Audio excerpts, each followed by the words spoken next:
How about a riddle? The Forest Service was cleaning up the remains of a forest fire in California, and a member of the crew came upon a corpse of an adult male. Sad, but not unusual given the situation.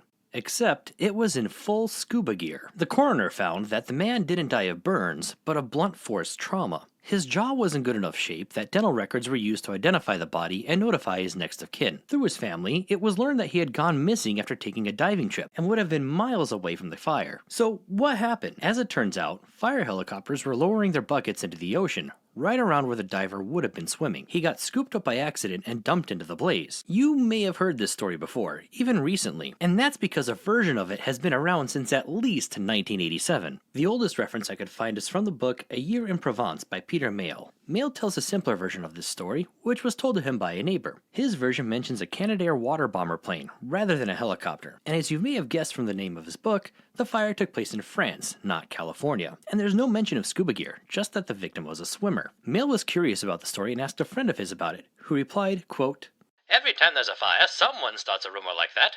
Last year they said a water ski had been picked up. Next year could be a doorman at the Negresco in Nice." Just like all urban legends, the details have changed and been added to over the years.